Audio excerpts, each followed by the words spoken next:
While I didn't grow up with the Sonic 2 game, I played it much later on in life, and it had a significant impact on me for wanting to make music and really immerse myself into video game music. It was really cool because it's what's led me to make this channel was the Sonic 2 soundtrack and a bunch of other incredible video game soundtracks that I've heard throughout my life. I just wanted to get that out of the way and be really sappy here for a second, so thank you so much for listening to me about that. Welcome back to Quest Beats. Today we're going to dive into the Sonic the Hedgehog 2 soundtrack. It is one of my favorite game soundtracks ever. I think it's one of the best things ever blessed onto a 16-bit cartridge, and we're back with our boy, our hero, our guy, Masato Nakamura, who actually composed this soundtrack as well. If you missed my first video, you can actually watch it right here. We went over...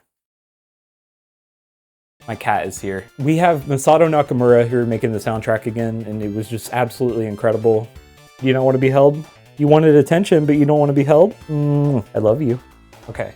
Anyway, welcome back to Quest Beats. If you missed the first episode, you can actually watch it right here where we covered the Sonic 1 soundtrack. We went over the funk, the calm, and the sinister notes made by Masato Nakamura in the first soundtrack. In the Sonic 2 soundtrack, today we're going over the relentless anxiety of Chemical Plant Zone, the ancient waterways of Aquatic Ruin, and then we're also going to get into the funky grinding menace of Mystic Cave, and one more level that's going to be a total surprise that you're going to have to wait and see. But today we're going to dive into the music theory and what makes these tracks really give a certain feel and what made them so memorable with everybody today, and why a lot of people think the Sonic 2 soundtrack is S tier, which I'm going to go out on a limb and say it definitely is. I think out of every Sonic game ever made, it's definitely up there in the upper echelon.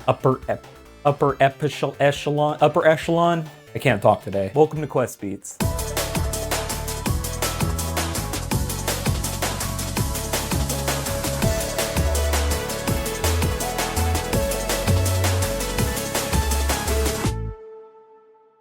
Let's start with a track that defines what Sonic the Hedgehog music is. Chemical Plant Zone is just a absolute banger. The melodies and the tones for it. This track just doesn't sound fast. It sounds stressed. It sounds like you need to move or you're gonna drown in that purple toxic liquid or you're gonna fall through one of the platforms. And the secret to this relentless pace is what we call fast harmonic rhythm. When we talk about fast harmonic rhythm, we're talking about how often chords change, and it's the tempo and the harmony itself. So in chill, slow songs, the chords will sit there for a few bars, nice and comfy, and that's what we call a slow rhythm. But in Chemical Plant Zone, the chords are changing every single beat. And it's like the music is on the double espresso shot. That high pace just does not give your brain a chance to settle down. It creates an anxiety chord loop that psychologically pressures you to keep running. Nakamura didn't just write this song that is fast. He wrote a track that tells you have to keep moving or you're gonna fall or slow down. So like, that's the whole point of Chemical Plant Zone. If you slow down at all, you're gonna fall through the platforms. You can actually get through the whole level by speeding through it. Other songs that use a relentless harmonic rhythm are songs like Michael Jackson's Bad, Daft Punk's Do Funk, and Runaway by Kanye West. Those are three really good examples of the harmonic rhythm. Now, when you buy the Sega Genesis that comes with Sonic 1, you'll get Sonic 2 absolutely free. Sonic 2 handles stubborn stains, embarrassing bald spots, no problem. It even slices and dices, makes thousands of julienne fries. But wait, you can play it too. This free Sonic 2 is a $54.99 value. You get 2 Sonics for the price of 1. Sonic 2 fits easily into any tackle box. Made from a space-age polymer plastic for years of family fun, and pets love it too. Buy the Sega Genesis that comes with Sonic 1 and get Sonic 2 free. Act now. Wiener Dog Sweater sold separately.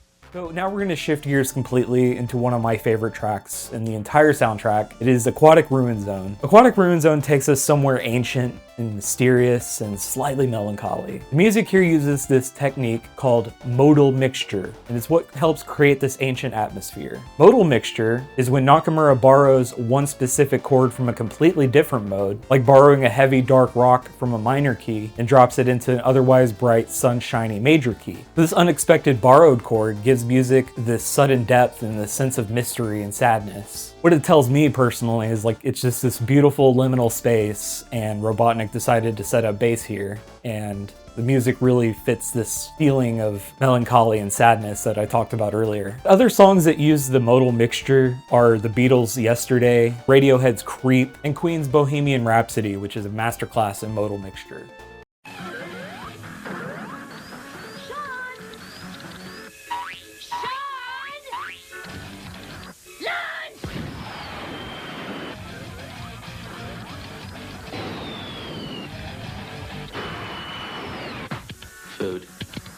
Hedgehog pasta new from Franco-American.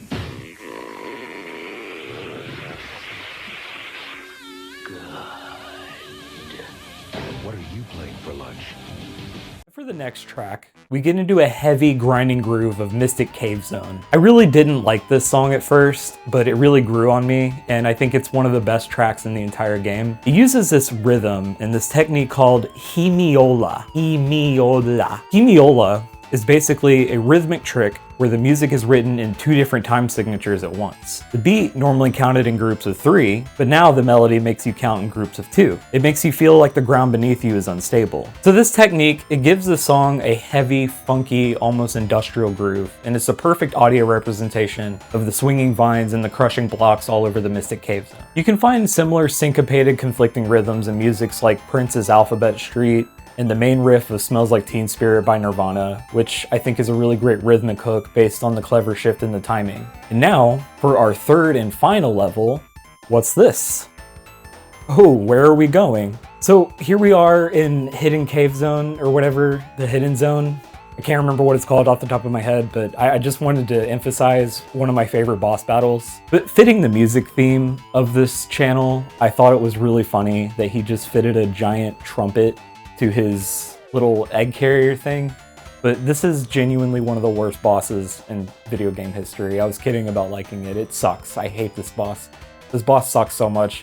I actually don't even know how to fight him. As you can see here, I fail completely in my gameplay. So today, we saw how Masato Nakamura took the funk and the tension and the drama of the Sonic 1 soundtrack, and he leveled it up using the anxiety chord loops, the ancient modal mixtures, and the rhythmic hemiola. This is why Sonic 2 is often regarded as one of the greatest soundtracks in the 16-bit era. And honestly, it really is. I mean, it's just such a fantastic soundtrack. Each of the songs are really short, so there wasn't really much to say about them. It's just a simple, good time that you can have with your old pal Sonic. Yeah, if you like this breakdown, I want you to tell me your favorite tracks down below, or your favorite Sonic songs, and what video games you would like for me to cover next. I read all the comments, and I'm excited to start this YouTube journey with you guys.